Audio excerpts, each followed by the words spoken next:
Welcome back to her cooking and travelling channel. ಇವತ್ತಿನ recipe ಅಕ್ಕಿ ಪಾಯಸ ಅಥವಾ ರೈಸ್ ಖೀರ್ ಹೇಗೆ ಮಾಡೋಣ ಅಂತ ನೋಡೋಣ ಬನ್ನಿ. ಇಂಗ್ರೀಡಿಯೆಂಟ್ಸ್: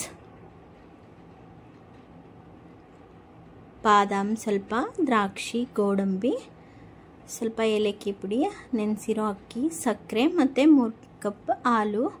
ನೋಡಿ, ಅಕ್ಕಿನ ಒಂದು 10 ನಿಮಿಷ ನೆನೆಸಿಟ್ಕೊಂಡಿದ್ದೀನಿ. ಇದೊಂದು 3 ಸ್ಪೂನ್ ಇರ್ಬೋದು. ಚೆನ್ನಾಗಿ ನೆಂದಿದೆ. ಇವಾಗ ಹೇಗೆ ಮಾಡೋದು ಅಂತ ನೋಡೋಣ.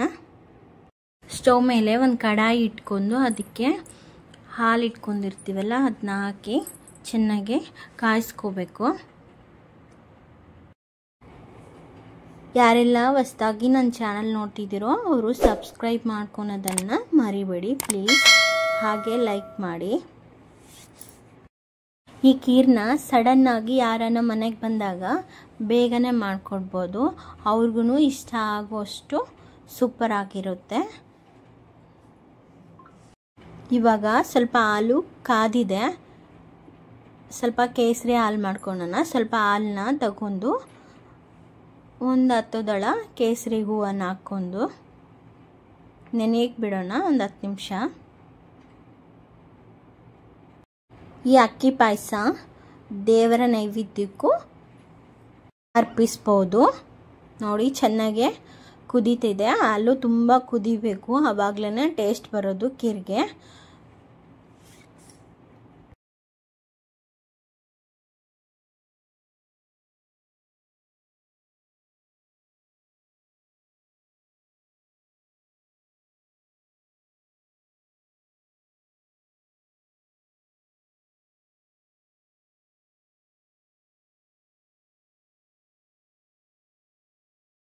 ನೋಡಿ, ಹಾಲು ಚೆನ್ನಾಗಿ ಕುದೀತಿದೆ ಮತ್ತು ಹಾಲು ಎಷ್ಟು ಹಾಕಿದ್ನೋ ಅದಕ್ಕಿಂತ ಸ್ವಲ್ಪ ಕಮ್ಮಿನೇ ಆಗಿದೆ. ಇವಾಗ ಕೇಸರಿ ಹಾಲನ್ನ ಹಾಕ್ಕೊಂಡು ಚೆನ್ನಾಗಿ ಕುದಿಸ್ಕೊಳ್ಳೋಣ.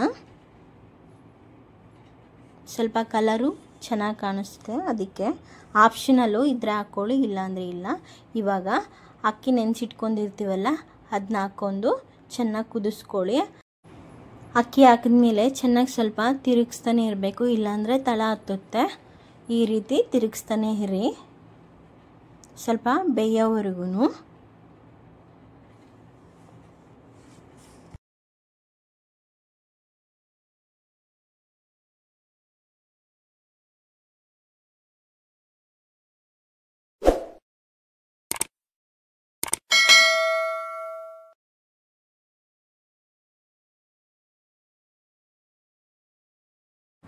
ನೋಡಿ, ಈ ರೀತಿ ಅಕ್ಕಿನೂ ಚೆನ್ನಾಗಿ ಬೇಯ್ತಾ ಇದೆ. ಚೆನ್ನಾಗಿ ಬೆಂದಮೇಲೆ ಈ ಕಲರ್ ಬರುತ್ತೆ ಮತ್ತು ಹಾಲಿನೂ ಕಮ್ಮಿ ಆಗಿದೆ. ಇವಾಗ ಇದಕ್ಕೆ ಸಕ್ಕರೆ ಹಾಕ್ಕೊಂಡು 1-2 ನಿಮಿಷ ಕುದಿಸ್ತೀರಿ. ಸ್ಟವ್ ಮೇಲೆ ಚಿಕ್ಕ ಬಾಂಡ್ಲಿ ಇಟ್ಕೊಂಡು ಅದಕ್ಕೆ 3 ಸ್ಪೂನು ತುಪ್ಪ ಹಾಕ್ಕೊಂಡು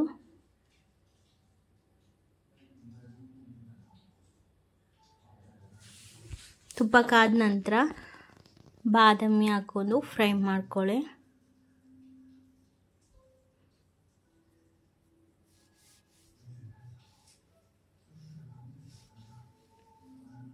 ಫ್ರೈ ಆಗಿದೆ, ಇದನ್ನು ತೆಗೆದು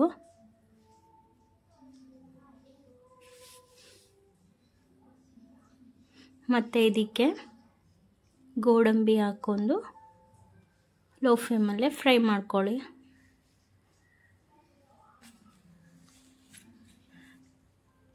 ಸ್ವಲ್ಪ ಫ್ರೈ ಆದಮೇಲೆ ದ್ರಾಕ್ಷಿನ ಹಾಕ್ಕೊಂಡು ಫ್ರೈ ಮಾಡ್ಕೊಳ್ಳಿ. ಈ ಟೈಮಲ್ಲಿ ಸ್ಟವ್ ಬಂದ್ ಮಾಡ್ಕೊಳ್ಳಿ.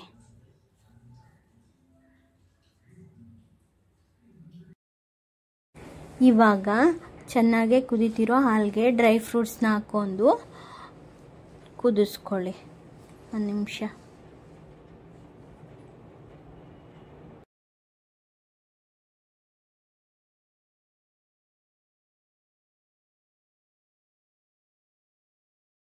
ಆಲ್ಮೋಸ್ಟ್ ಖೀರ್ ರೆಡಿ ಆಗಿದೆ.